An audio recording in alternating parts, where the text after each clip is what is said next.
I absolutely understand and appreciate that people are vehemently unhappy with Israel, with Gaza, with inflation. I am by no means here trying to claim that Joe Biden is perfect, because he's not. But here's the thing, they're never gonna be perfect. I've never seen a politician in my entire life whose views align with mine on every issue, and that's okay. That's how it is. That's how it goes. Fundamentally, I'm not a socialist because I want an egalitarian, free, self-determining society. And that type of society will not emerge from authoritarian apparatus. And what that means is that at the national level, socialist and communist structures are fundamentally authoritarian. And at scale, enacting socialism or communism becomes authoritarian. Today, I want to take a few minutes to tell you about a really innovative platform doing some very cool things in the world of decentralized finance, DeFi, and the project is called La Cucina. We've partnered with La Cucina to create this video.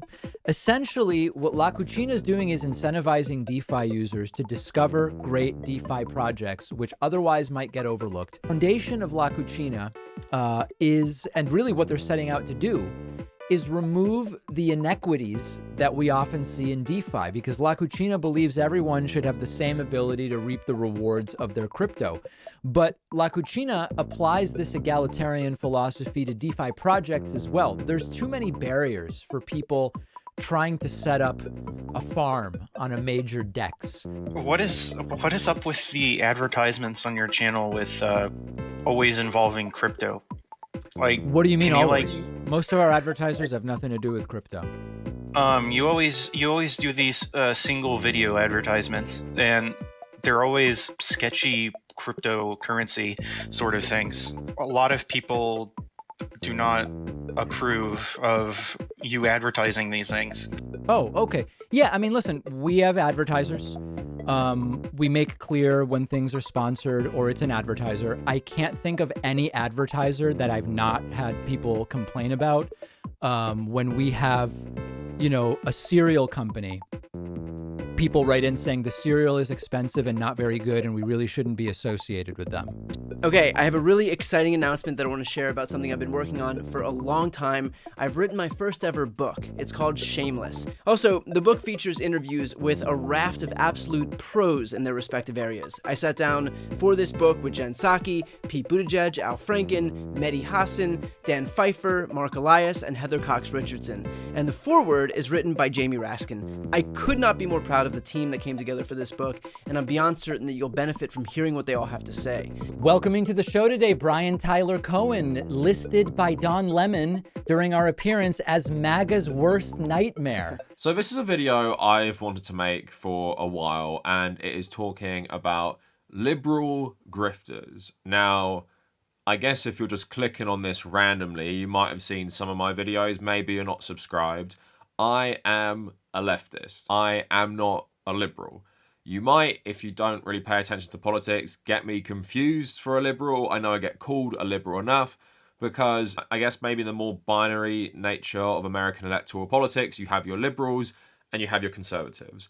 But I am not a liberal. Liberals are pro-status quo. Liberals are pro-Democratic Party. Liberals are pro-Israel. A lot of the time, liberals are pro-capitalism, and liberals generally, in my opinion, are very, very racist. A lot of them very anti-Muslim at this time, and you see liberals in like America and the UK just going like absolutely mask off over the last several years. So although maybe I can agree with liberals on stuff that is bad, like Donald Trump is a bad man, we don't really share the same politics because fundamentally, they don't really view things through an economic lens. They view it through both like a team sport and have a massive focus on identity politics above all else, which usually leads them to like demonizing anyone who doesn't vote for their favorite party. And that includes both people on the right and leftist like myself. So yes, I firmly do not consider myself a liberal in any understanding of the word, and I actually think I hate liberals nearly the most out of any political group. Fascists are obviously the ones I hate most, but liberals are up there, mainly because a lot of liberals are actually very educated. They know their stuff, and they can talk at length about policy, but the way they consume politics and the way they talk about politics is basically in a way where they do not want you to imagine a difference to what they're talking about. Like, they can't even fathom there might be a different system that might be better. To liberals, what's wrong with the system is not the system, it's who's running the system.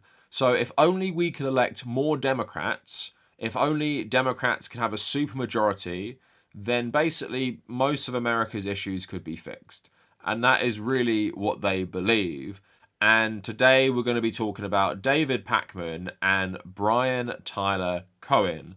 Now, these people are actually pretty different from one another, because when I use the term liberal grifter, I guess a few things might come to mind. David Pakman is actually like a liberal grifter in the traditional economic sense of the word, in that he often takes or doesn't take political positions for money. And he's a guy who has done every single sponsorship under the sun, including like crypto, NFTs, which he's conveniently like scrubbed from his channel, but we still have the records of him talking about it. It's clear the direction this guy took his channel is purely about profit. And also what you're going to find, which is common between both of them, they don't talk about Israel. Nearly ever. David Pakman, of course, did talk about Israel when he wanted to run cover for why they should crush Gaza. We're going to talk about that. But since then, he's been pretty quiet. Despite it being the top news story every single week, hasn't really made a video in about 6 months. And the only videos he's made are his audience calling into his show to get him to talk about it. Otherwise, he hasn't covered it. And with Brian Tyler Cohen, he's basically never covered it apart from the first day, apart from like October 8th or 9th, where he had some guy on who used to work for Obama to talk about it. And what both these two have in common is they just talk about Donald Trump. Every single video is about Donald Trump being bad. I don't know how these people aren't absolutely bored out of their mind, considering it's nearly 10 years since Donald Trump entered mainstream politics.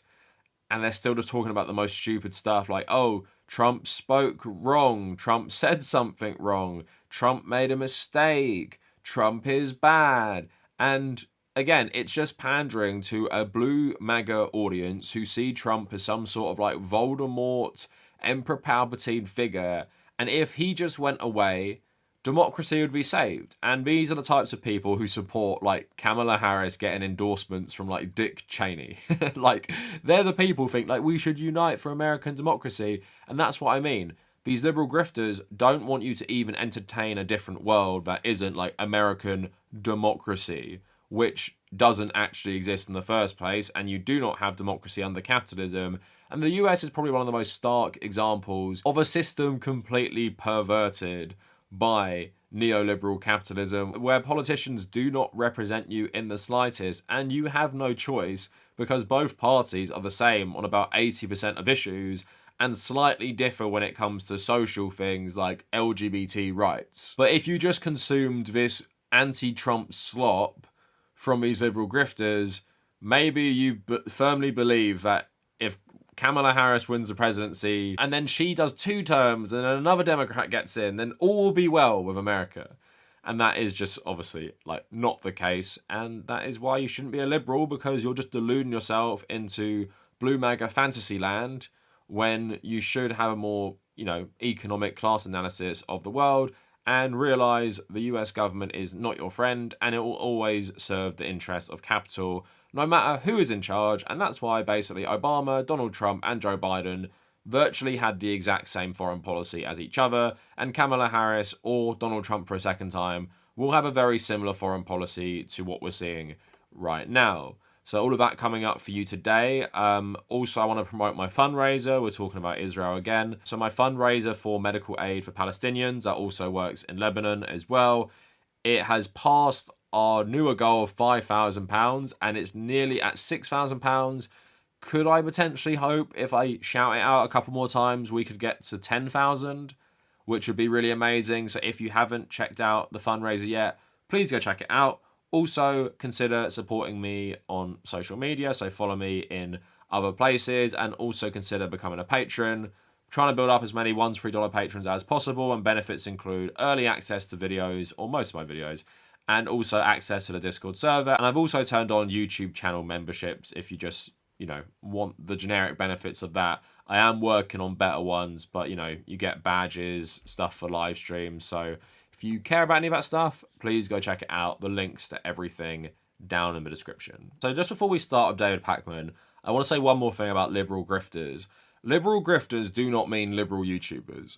So let's say like the Young Turks and someone like Destiny, I guess, they are liberal YouTube channels.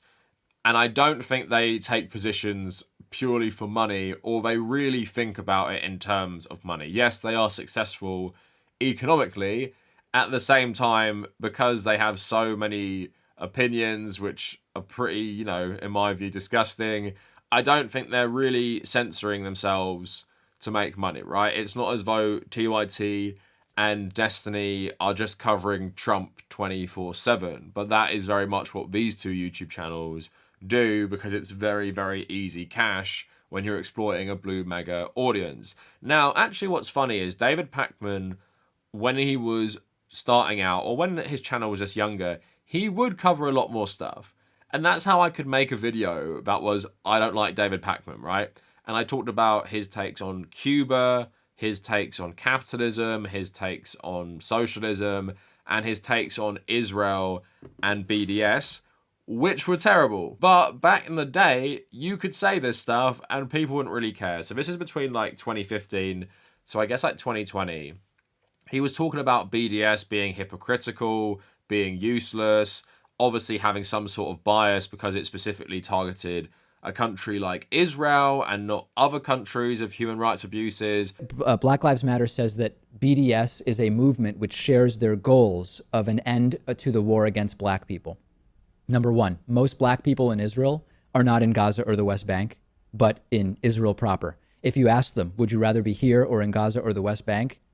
Figure out what they say. You will be very interested at the results of what they will tell you. If BDS said, hey, we are a movement that seeks to use boycott and divestment to call for change in countries whose policies we don't like or are oppressive to groups of people or whatever, and we're going to apply that tactic everywhere that we see these problems, that would be one thing. But no, that's not how BDS works. It's just Israel.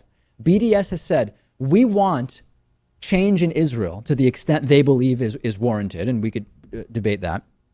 What technique can we come up with to try to hurt Israel specifically? And that is what Lewis is getting to. And when we talk about the principles of humanitarianism and human rights, one of those principles is the worst first.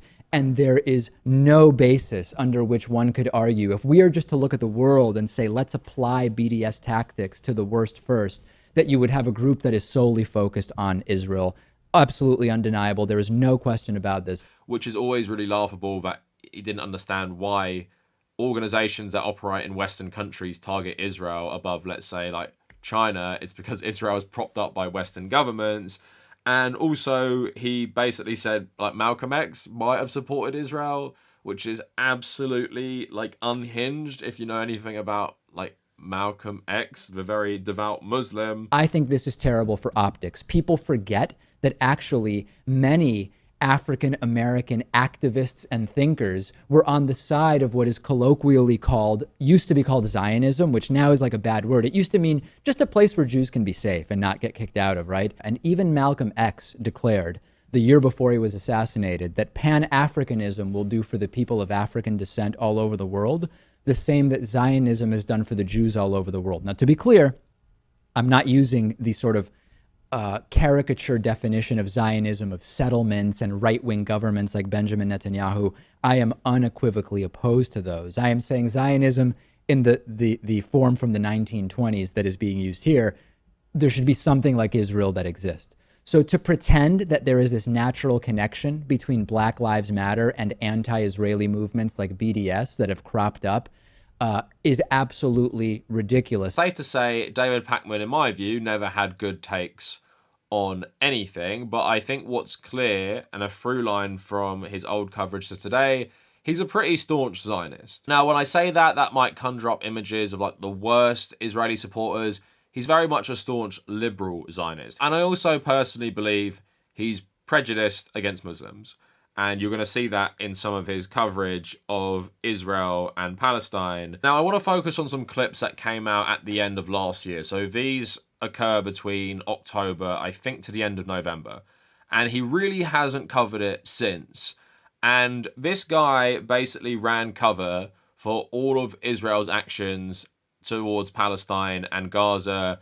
And I don't know if he plays stupid, but he certainly likes to conflate the sides as if they're as bad as each other. But I just want to show you them because looking back now, they're gross, but people were calling him out at the time.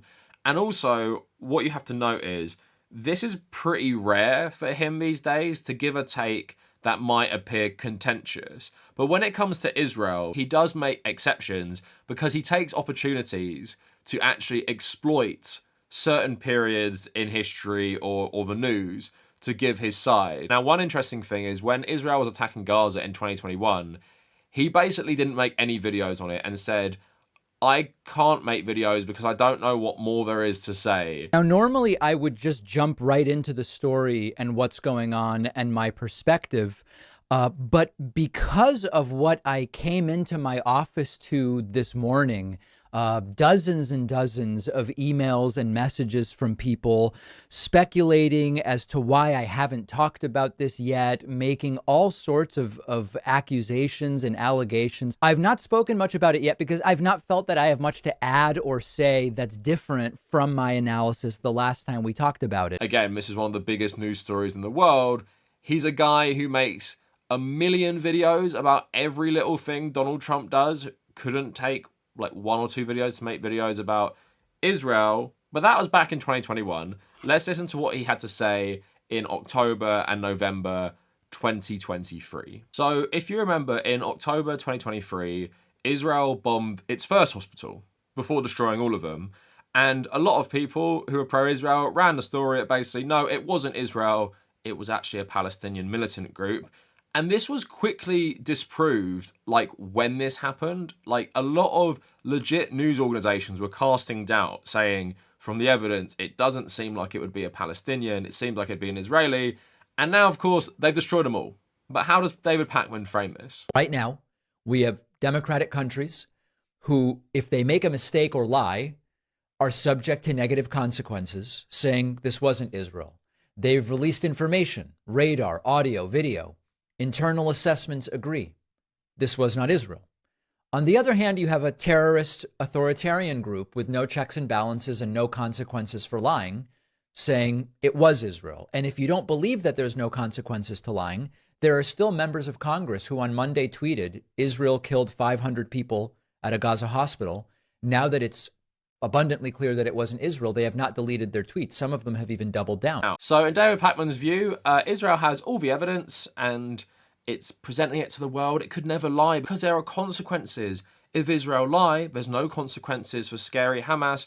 And oh, it's so bad that people didn't believe them, even though it turned out, as usual, they have a long history of lying and they were once again lying about this. This is how liberals ran cover for all the terrible actions Israel did. Did he ever clarify he was wrong? Did he ever say sorry? Did he ever say that, yeah, he was misinformed or got it wrong? What do you think? Of course he didn't.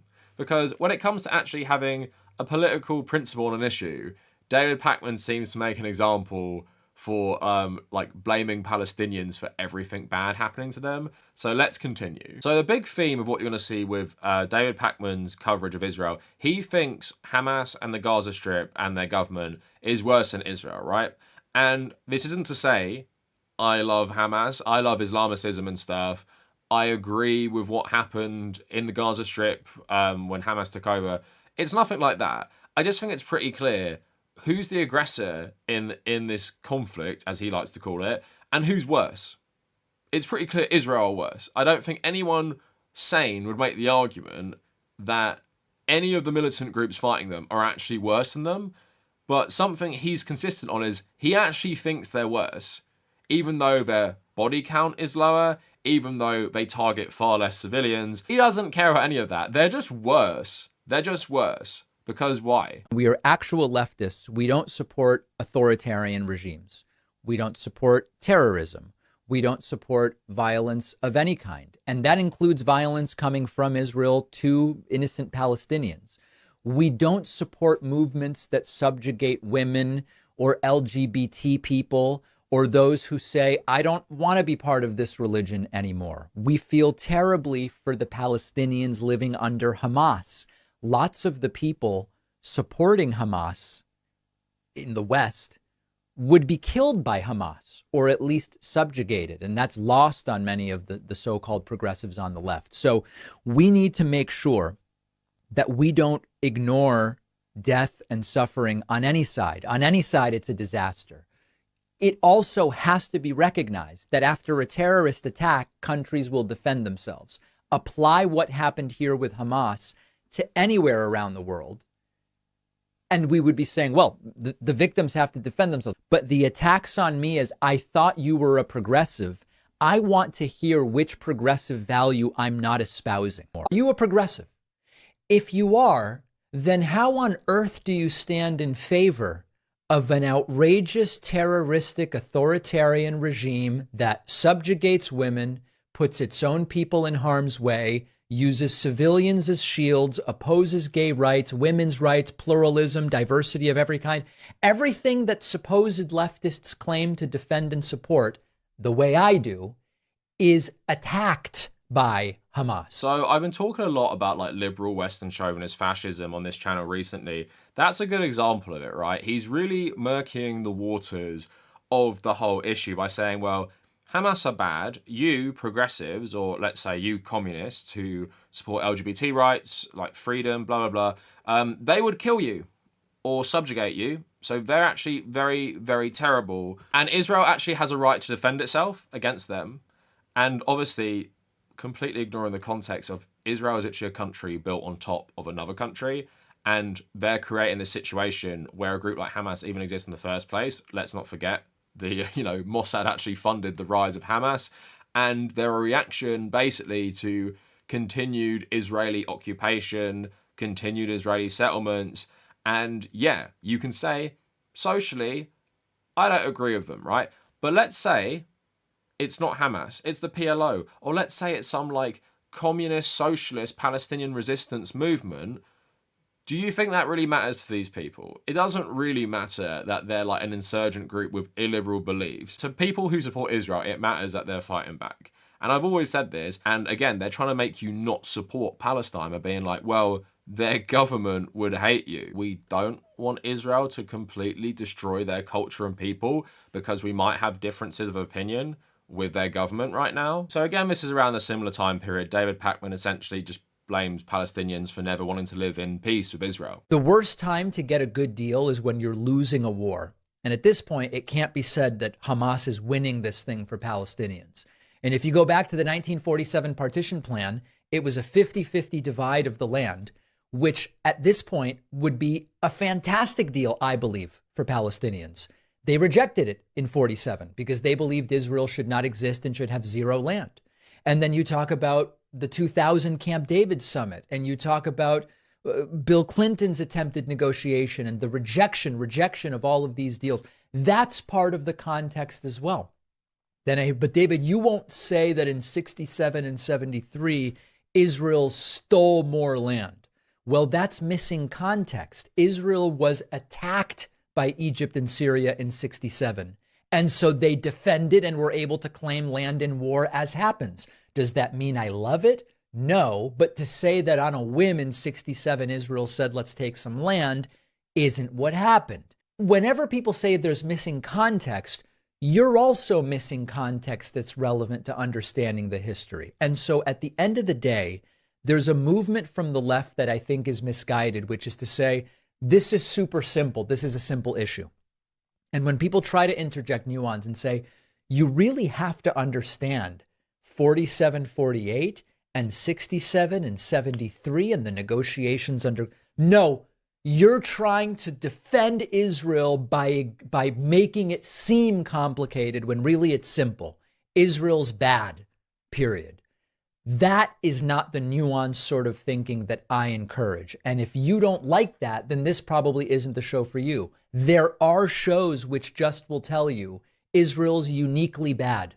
period, and that's it. I do find how he used the early stages of what was happening to just go mask off about everything. And even what he was saying at the end, you know, this isn't a show that will tell you Israel's uniquely bad. I mean, would most people tell you it's uniquely bad? I certainly wouldn't. I would say it follows a long tradition of European settler colonialism. But the way he frames it as, yeah, the Palestinians rejected a deal for a 50-50 split of the land in 1947. Yeah, because they were literally having a new country forced on their country built on like ethnic cleansing. So I'm sorry if they didn't want to accept that deal. It's like saying, oh yeah, the British went to Ireland and said, we'll split the land 50-50 with you. And the Irish rejected it, so they're bad. The complete rewriting of history here just shows you how much of a hardcore Zionist this guy is. Saying that, like, you know, in 1967, Egypt and Syria, of course, just invaded innocent Israel, like completely ignoring all the provocations that Israeli settlers had constantly done in stealing more land from these countries, which caused this conflict in the first place. Of course, a lot of it was motivated by, you know, freeing Palestinians, but they were provoking others in the region and they wanted to provoke them into a war. There's a good book I read by a BBC Middle Eastern correspondent called Jeremy Bowen, has very intimate details about the lead up to the war and how much the Israeli cabinet, not the Israeli prime minister at the time, but the Israeli cabinet really wanted war with the other states. But you're seeing his narrative of Israel builds a country on another country, and it's actually the Palestinians' fault for constantly rejecting all the deals ever. They're so unreasonable, aren't they? They're so unreasonable. How could they reject like a 50-50 split of their country? You would do that, wouldn't you? You would do that, Americans, if Canada just came into your country and said 50 for us and 50 for you. Or if, you know, China invaded your country and said 50 for you, 50 for us, you'd accept that. And of course, as like an Irish person, the English didn't just do 50-50 to our country, they just took it all. And when we finally had a successful resistance movement, they still kept a lot of Ireland for themselves, which has caused more problems and actually caused Ireland to have a civil war over accepting a deal that allowed the British to remain in control of parts of Ireland. So with all that context, it's really not surprising to people like me that, yeah, Palestinians wouldn't be okay with that. But to people like Pakman, it's of course the Palestinians that are the bad guys here. So that is David Pakman in October and November 2023. He used the opportunity of the conflict to suddenly start making videos on Israel again. You know, told us in 2021, what more would he have to say? But he used 2023 to launch these Zionist rants about how it's all the Palestinians' fault. Now, if you actually search on his channel, he's hardly talked about Israel since, because it probably dawned on him like the horror of what was happening, how wrong he was, but that's also bad for business, because if you keep talking about this and actually put forward your own political points of view on what's happening, which you know a lot of your audience would increasingly become more horrified by because of the escalating violence, you'd probably stop making videos on it and revert back to the old Trump is bad, which he did do. But I did find some instances where he did continue to talk about it. These are still old videos and he hasn't made any recently. So I got these saved. One is called Caller Confronts Me About Hamas vs. Israeli Terror. I want to watch a bit of that. And then Caller Confronts Me with questions about Israel and Gaza. So these take place in March 2024. And these are the last two videos I can find on his channel about this. Now, maybe there are some other videos. YouTube's search function isn't great these days, but I did spend a lot of time trying to find more videos about this. And these are the only two recent ones, which aren't recent at all, that I could find. And then I guess kind of relating to that, would you support like a permanent ceasefire in Gaza right now? I would absolutely support a permanent ceasefire if both sides were willing to do it. As I've said before, and as Bernie has said, and Hamas has said, they will continue trying to do the attacks like on October 7th. So practically, I don't know how you do such a ceasefire, but I would completely support an end to hostilities if both sides were willing and stuck to it, yes. Just quickly on that one, again, plays into this consistent narrative he's had that it's actually Hamas that never accept the ceasefire. If you've been following the ceasefire negotiations throughout, they've often agreed to it only for Israel to change it and make the deal basically completely untenable to anyone. Like, no one would accept what they're offering. And the Israelis have constantly derailed negotiations by putting this stuff in. And that's why Hamas don't accept it. Yeah, Bernie Sanders, who's also a Zionist, saying you can't negotiate with them, is also, in my opinion, racist and believing that the Palestinians basically cause their own suffering. But no, if you follow that, even back in March, it's pretty clear that the side who don't want to negotiate, and they've constantly said it because it's, the fascist government of Netanyahu, it's Israel that don't want the ceasefire. And it's pretty clear they're never going to feel pressure to do one. That's why that was in March, and they've continued to do this. They've continued, and they've actually expanded their war, which David Pakman seems to have not spoke about either. So again, it shows you everything about these people, that they will use certain opportunities to say this stuff, but will not actually cover this conflict properly because, in my opinion, of financial considerations. So let's watch one more. Hey, I was just wondering, like, with the whole Israel and Gaza thing, like, how come when Hamas does kill civilians, it's considered terrorism, but when Israel does it, it's like moral, righteous? Like, what's the difference here? There's two different things here. One is there are some media outlets that have a bias one way or the other, and that can explain how they cover the Israeli-Palestinian conflict. There's another aspect to this also, which is that there's a difference between civilians as collateral damage, which is still tragic, but different than a policy of finding and killing civilians. Now, I know just by saying that, lots of people will be furious with me and they'll say, David, Israel does have a policy of deliberately targeting civilians. We're not going to be able to have that fight right here, but at least theoretically, Mr. Mosley, does it make some sense to you that there's a difference between a military carrying out operations and accidentally killing civilians? We could say not enough concern, disregard, but different than Hamas, for example, saying, let's find civilians to kill of no military or strategic value whatsoever. At least theoretically, do you agree that there is a difference between the two things? Yes, but I have seen videos online where there's like drone footage of like they're just aiming at people that are just like walking or with their kids. I am aware that over the last 10 days, there was a video floating around purporting to show drone strikes on random Palestinian civilians.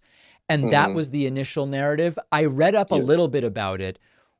One of the things that seems to be very clear is that this is so crazy to think about it this way, but the idea that Israel would take the time and incur the cost to randomly target 4 civilians just walking down the road doesn't comport with anything we know about how the Israeli military operates. You can say a lot of things about the Israeli military. I struggle to think that they are going to, quite frankly, waste ordnance on 4 random civilians walking down a road. So I do kind of love how this question got him squirming, but yeah, pretty gross. Is this like the IDF spokesperson or something saying that there is a difference in theory with what the IDF do and what Hamas do, because the IDF in theory don't try and target civilians, and actually I doubt they would, because it'd be a waste of money and ordnance.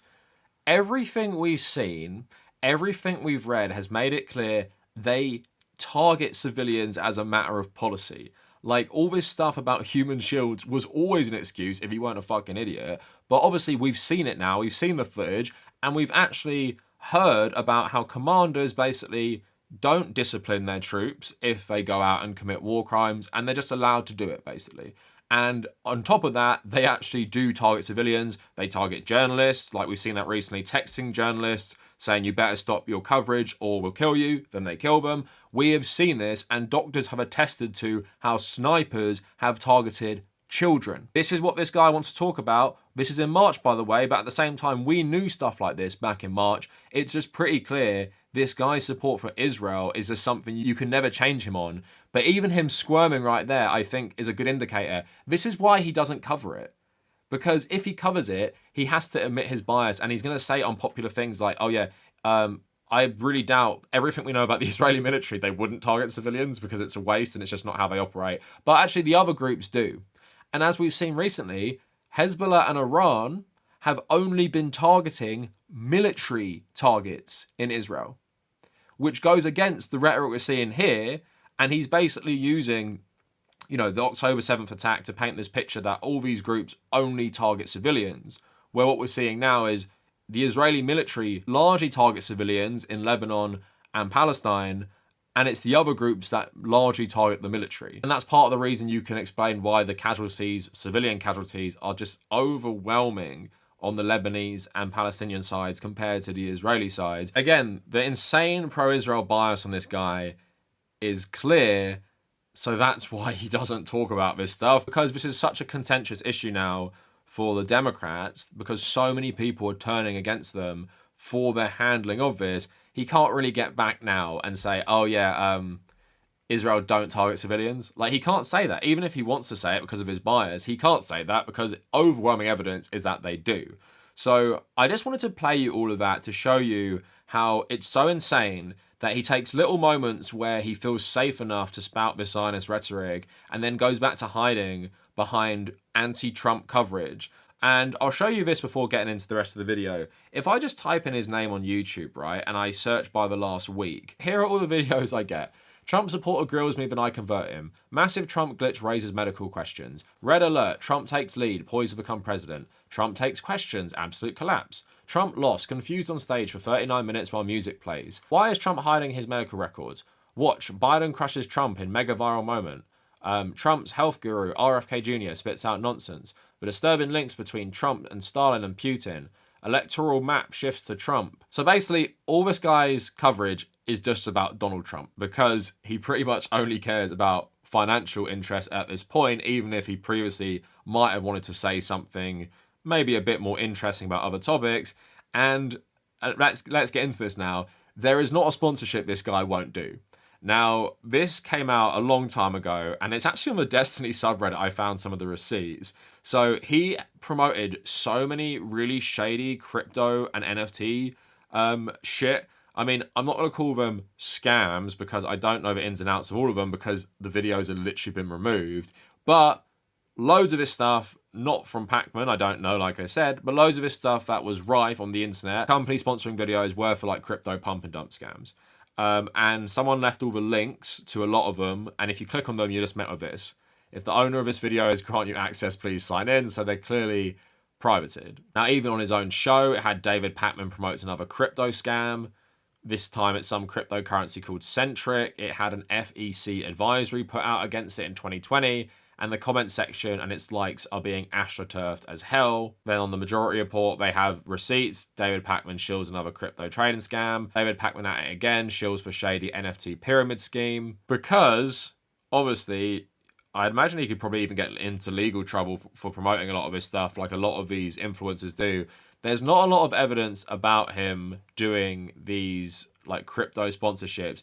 There is a weird video he put out which just seems like a normal video. It's called High Savings Rate and Crypto Buyers Bad for the Economy. So he talks about like a normal video about the US economy, but it's actually an advert for something called BitLevX, which if I click the link, I can't even go on the website, but it's just like a platform for investing in cryptocurrency. All right, let's talk a little bit about personal finance, I guess, in a sense. Let's talk about the national savings rate as a result of the pandemic and sort of some other related topics. And we'll sort of build up to what some are calling kind of like new asset allocations that make sense for the average person. Nothing in this video is financial advice, just as a reminder. We're just talking about some of these issues. There's a very interesting article in The Atlantic by Robert Shapiro called What the U.S. Loses When Americans Save Too Much. And it points out accurately that during the pandemic, Americans socked more away than at any time in recent memory, and that's a problem. The other thing that's sort of going on as all of this is happening, and I don't pretend to know what the impact of it is going to be, is that more and more legacy financial firms, and you can like them or not, you can trust them or not, but a lot of people pay attention to them, are starting to say that the average person could, or even in some cases should, make cryptocurrency a part of their portfolio. JP Morgan, for example, says they said it months ago. Investors could make Bitcoin 1% of portfolios. And that sort of relates actually to a platform that I've been trying out lately that I'll take a second just to tell you about. The platform is called BitLevX. This video was sponsored by BitLevX. After we reached out to them, we partnered up on this video. They have a really unique product. It's basically options with leverage. I've never really traded options before. I've been wanting to just dip my toe in a little bit, find out how they're priced and so on. That is super shady that he didn't straight up say at the start of the video it's sponsored. You had to get like halfway through it thinking it was like a new segment, and it was actually an ad, and loads of his audience were calling him out. And then this is so funny. Someone actually calls him out to his face on a call, and I'm actually amazed he's left this up, and he's just sweating so bad. Like, listen to how he reacts to someone confronting him. Like, why do you promote all this fucking shit? I wanted to ask about what is up with the advertisements on your channel with always involving crypto. Like, what do you mean can you, always? like- Most of our advertisers have nothing to do with crypto. You always do these single video advertisements, and they're always sketchy cryptocurrency sort of things. I think we did one in the last few weeks. Can you give me an example of it being sketchy crypto? One of them was an NFT thing, which was the most recent one, and the other I don't exactly remember the name of, but it ended up failing because of numerous FEC warnings against it. In terms of the NFT, so are you talking about a cryptocurrency, or now you're saying it's NFT? These are two different things. Which one did you mean? I was meaning all of them. Okay, but is this call about the recent NFT one or a cryptocurrency? Because these are I can't address them generally. If there's a specific thing. I guess we can. I guess you could address the recent NFT advertisement, because a lot of people do not approve of you advertising these things. Oh, okay. Yeah, I mean, listen, we have advertisers. We make clear when things are sponsored or it's an advertiser. I can't think of any advertiser that I've not had people complain about. When we have, a cereal company, people write in saying the cereal is expensive and not very good, and we really shouldn't be associated with them. Advertisers, we mark things as advertisements. We allow people to make decisions about any advertiser that they want, and there's no way everybody will be happy with every advertiser. That's for sure. So that's so funny how he just tries to get around that guy asking him questions. Because if the guy just said, yeah, you're shilling cryptocurrency and NFTs, what do you have to say about that? Like, your audience don't like it.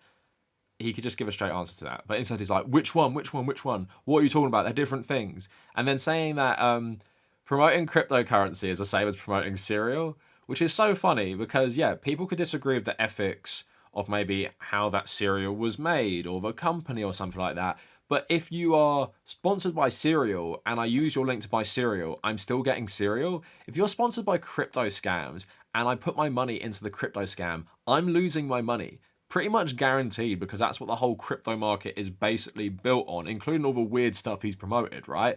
So that's so funny how he defends himself from this stuff. But it's clear he just epitomizes liberal grifter.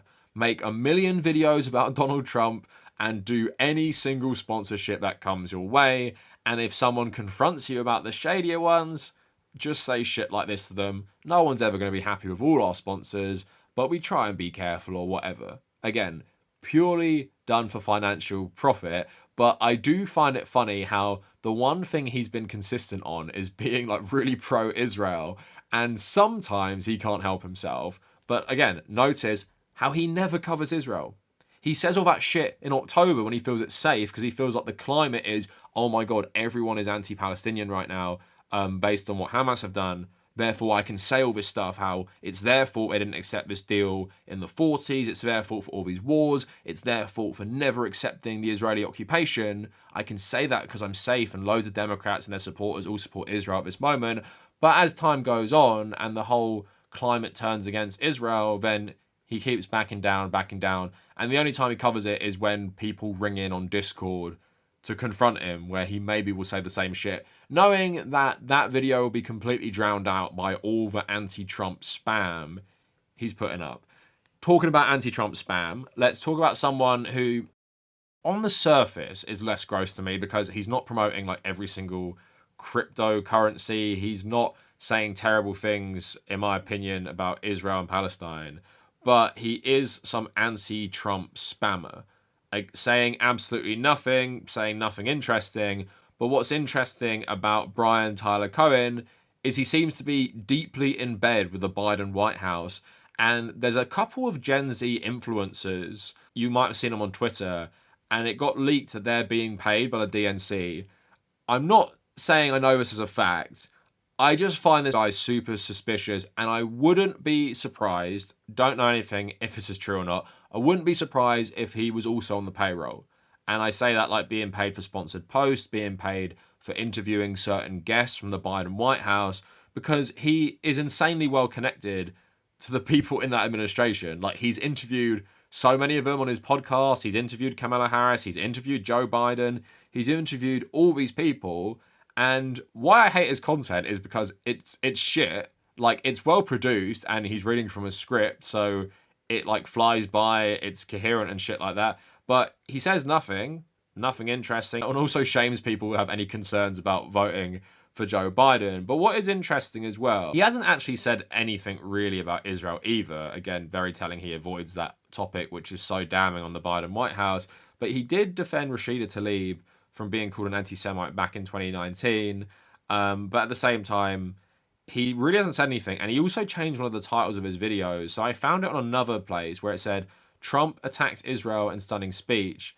And he changed it to Trump screws his campaign with stunning admission, where he just talks about how Biden is more pro-Israel than Trump, and that's a good thing. So like I said, Brian Tyler Cohen is basically an unofficial spokesperson for the Biden White House. So not only does he absolutely spam anti-Trump content, which does insanely well. Like, this guy must be actually pretty wealthy at this point. So if I type in just his name onto YouTube, again, sort by 1 week, look at this.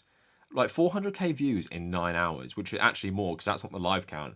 How insane is that? And then before 2 hours, Trump, nearly 200k in 2 hours after putting out a video from 10 hours ago, but he has 400k. Like, this guy must be rolling in it.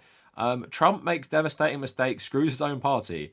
Trump gets what he deserves, hit with legal notice. Trump gets brutal surprise. Breaking, Fox host endorses Kamala Harris with a picture of Trump on the screen. Trump rally ends as Trump has bizarre episode on stage, 1 million views. Trump crashes and burns as rally instantly takes awkward turn. Pro-Trump Georgia election board pulls insane stunt. Trump squanders final campaign stretch, which with brutal something. Obama humiliates Trump on stage.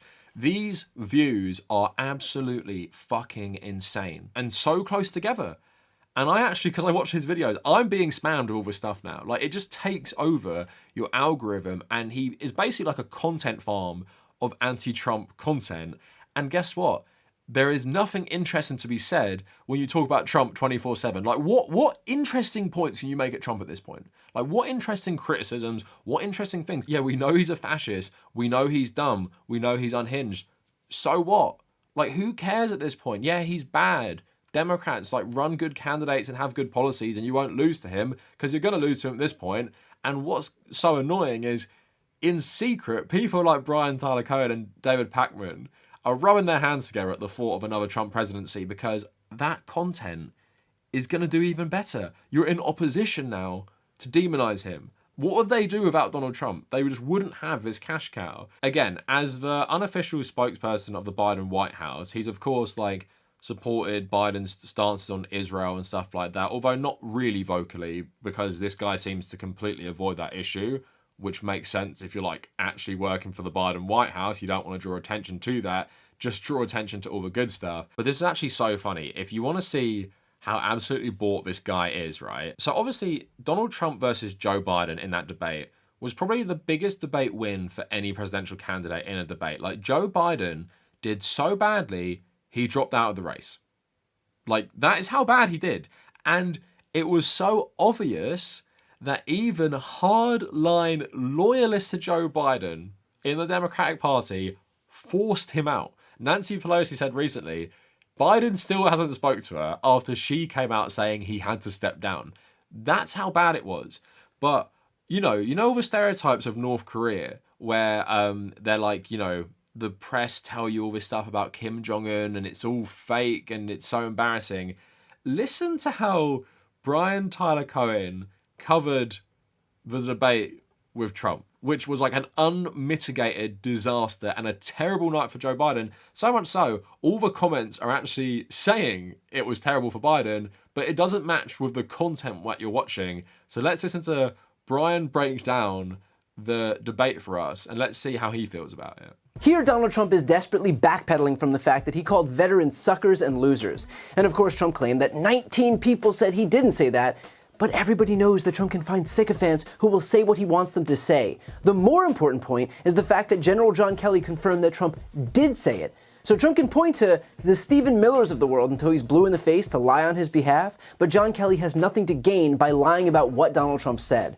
And for a guy for whom the closest thing to military service was calling avoiding getting an STD his own personal Vietnam, it's not exactly far-fetched to recognize that Kelly was telling the truth. There you have it. Donald Trump says not to worry about his age because he aced a test intended to detect dementia, and also that he won 2 golf club championships at his own golf courses. I'm not sure what to say about that, but hey, congrats on handing yourself a golf trophy. And look, let's take a step back here. Did Biden have more difficulty in this debate? Yes, but that's a question of style. Biden was not polished, he stuttered, and yes, he is old. But I would take that any day of the week over Donald Trump, a criminal, a liar, a con man, and an avowed dictator. Trump is a threat to democracy. Biden is not perfect, and Donald Trump is a skilled liar. He practices every day of his life. I am less concerned about style than I am about results, and the results speak for themselves. The U.S. is the strongest it's ever been under Biden, and the world is safer under Biden. That's what's on the ballot in November. That's what will drive my vote. And if you care about the future of democracy, the foundation on which every single issue is based, then that will drive your vote as well. So it probably won't surprise you that when I looked up this guy, apparently he used to be an actor because, yeah, like, can you imagine watching that debate and then going out and just saying like, yeah, it's just his style. His style. Biden just didn't even seem like he knew where he was in that debate. And it was like literally, it was hard to watch. It was hard to watch. As someone whose granddad had Parkinson's and stuff, and older people declining, it just looked like them being thrown up on stage and being asked to debate like really complex political issues. But that's the thing. Biden did terribly. He was polling so badly that his own party kicked him out. This guy would have gone down with the ship. He would have kept telling you that Joe Biden is the best candidate. He's the most progressive president ever. I've heard him say in other videos. And he would have kept making this absolute garbage content to convince you that actually everything's okay. Like, that is why it's so insane. He acts like everything is actually just fine and you must stop Donald Trump. Joe Biden's not perfect. And also what I find funny is these liberals, they think you can analyze a debate like that, right? And you can just say, oh, Trump is wrong, like on the facts. Trump is wrong. That doesn't matter in a debate. That really doesn't matter. Like, who is going to go research this stuff afterwards? A debate is all about vibes. And you've heard that famous thing about Richard Nixon versus JFK. People who watched it said JFK won. People who listened said Richard Nixon won, right? That is what you're dealing with a debate. It's about changing people's mind. And sadly, a lot of it is all about show, especially when you've got 2 old people who are so incoherent, talking absolute nonsense to each other. It is just about vibes. Not that I think usually political debates even matter. And lots of times, presidential debates don't actually change anything.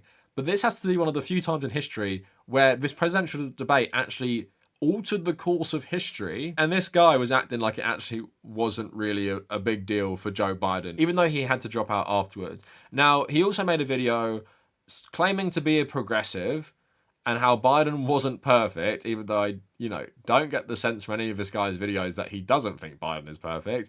And he talks about why you should vote for Joe Biden, right? Obviously, this is, of course, before Joe Biden dropped out, but I just found his logic interesting. Today, we're going to settle the issue of those on the left looking to punish Joe Biden at the ballot box. So there's been a lot of commentary, mostly from young people and progressives, about how they're not going to vote for Joe Biden because they don't believe that he earned their vote, mostly as a result of Israel, Gaza, or inflation or housing. The reasons differ, but generally fall into that category. This election is not about punishing Joe Biden. This election is about us and the future that we want. Joe Biden is the better vehicle to get me there. And look, this is not to carry water for the things he did that you may be unhappy with. I absolutely understand and appreciate that people are vehemently unhappy with Israel, with Gaza, with inflation. I am by no means here trying to claim that Joe Biden is perfect, because he's not. But here's the thing.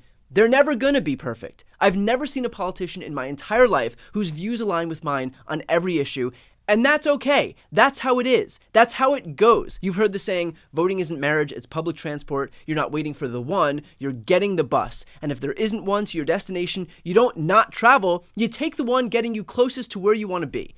If I were to say, I'm not going to vote for Joe Biden because he wasn't perfect on every issue, that would be me sacrificing my future. And using my vote to punish Joe Biden is not more important than using my vote to protect my future. And look, I think that progressives, of which I absolutely consider myself, play a really important role in politics, especially right now. I think we need to push Biden to the left. And by the way, we have. Biden is the most progressive president of our lifetimes. That wouldn't have happened without progressives pushing him and without a president who is willing to be pushed, if not on everything, at least on a lot. But if the end result is that progressives abandon Biden because they didn't get everything, well, then there's not going to be a whole lot of incentive for any president to listen to progressives in the future if they know that they demand 100% absolute purity and nothing less. If we want Democratic politicians to continue governing in a way that is progressive, they need to know that we're a reliable bloc, not a fickle one. That's how we lose power. We should be doing everything we can to gain it. So if you hear these arguments from people who've soured on Biden, I think the move here is to remind them that it's going to be their country for a whole lot longer than it's going to be Biden's. So watching that, you might think what he's saying is actually pretty reasonable. And why I'm actually even playing that is because you hear the exact same arguments of Kamala Harris. And why this is so insane to me, as someone who doesn't really give a shit about elections anymore, when you realise like capitalist democracy isn't a democracy, like it doesn't really fucking matter who the UK Prime Minister is or the US President is. It's pretty much a continuation rather than any sort of deviation. What's so insane about what he's saying there is basically like, just shut up and accept it. And him saying he's a progressive is such a fucking lie, by the way. It's just trying to make other people who are more left-leaning listen to him. Like saying that Joe Biden is like the most progressive president we've had, and saying that you have to show the Democrats that you're a loyal bloc who will vote for the candidate no matter what he does, including the most terrible crimes against humanity. And I love the way how he just like completely just goes through that. Like, oh yeah, like you might not agree with how he's handling Israel and Gaza, but it's not like a marriage. It's like getting the bus. And what I find funny is that isn't like electoral politics, isn't it about like getting concessions from a candidate? I don't know any real leftists I've seen who said they won't vote for Kamala Harris and they wouldn't vote for Joe Biden who have said, I need him to be perfect on every single thing. Do you know what most of them have said? They've said, at this election, I'm basically a single issue voter, and that issue is an arms embargo on Israel at the very least, which makes total sense. And if most leftists had that line of, I will vote for Kamala Harris if she actually gets Biden to do an arms embargo or really, really promises that she'll do it day one, then she'll get my vote, right? And when it's so important to get those voters, this election especially, who are dissatisfied with how Biden and Harris have handled this stuff, that seems like a very clear thing like politicians could latch onto. But then you have people like this, and this is what my problem is with these people at the end of the day, saying, no, don't cause a fuss, don't demand concessions, don't do any of those things, show the Democratic Party as a left-wing person you'll be loyal to them, and you'll vote for them no matter what they do. That's basically what he's telling you. He's like, if you're annoyed about the Israel stuff, I get it. Make sure you vote for Biden anyway. And what they're trying to do is normalize just basically politicians not doing anything for you. And like I said, I don't think most people want Biden to be perfect or wanted Kamala Harris to be perfect. A lot of people were excited when she replaced Biden because they thought maybe she could be pushed left.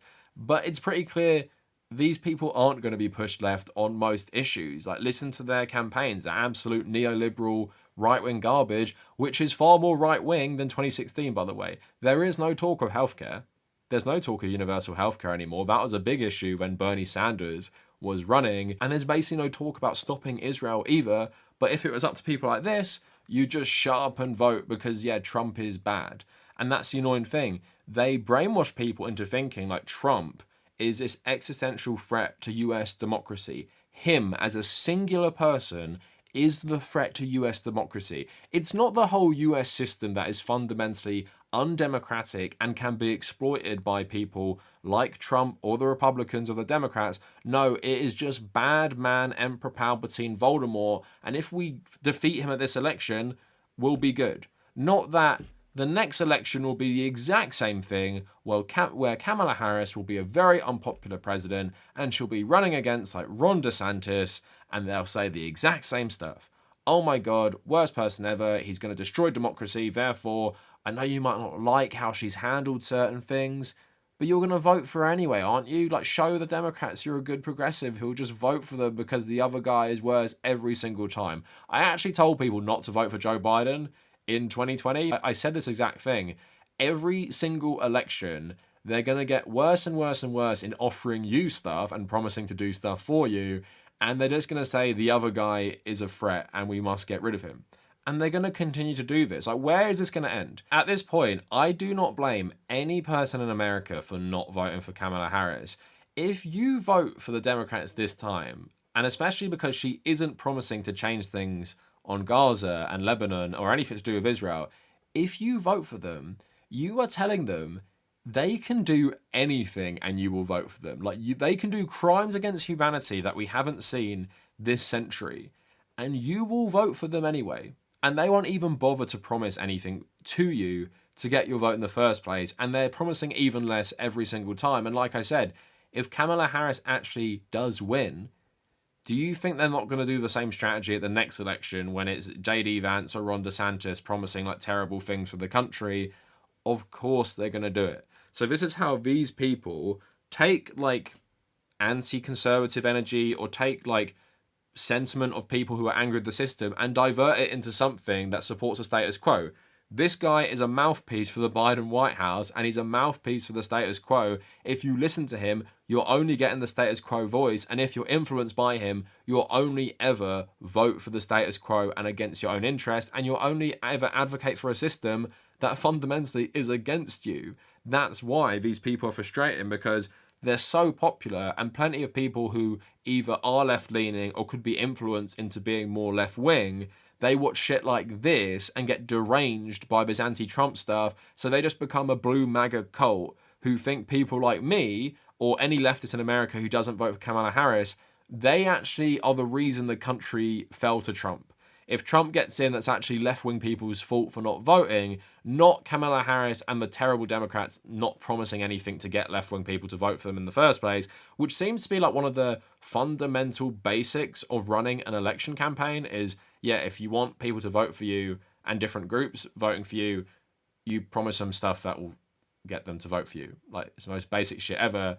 But according to people like this, it's actually no, like, just ignore all of that and just vote for them anyway. So at the end of the day, these people fundamentally do it for clout and profit. And yeah, you shouldn't trust anything they say. And sometimes they'll let the mask slip and go on a rant about how it's Palestinians' fault for their own oppression.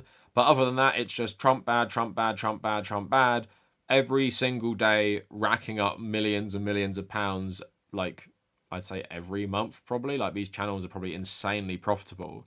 So that is it for the video. Let me know what you guys think down in the comments. And if you made it this far, thank you for watching.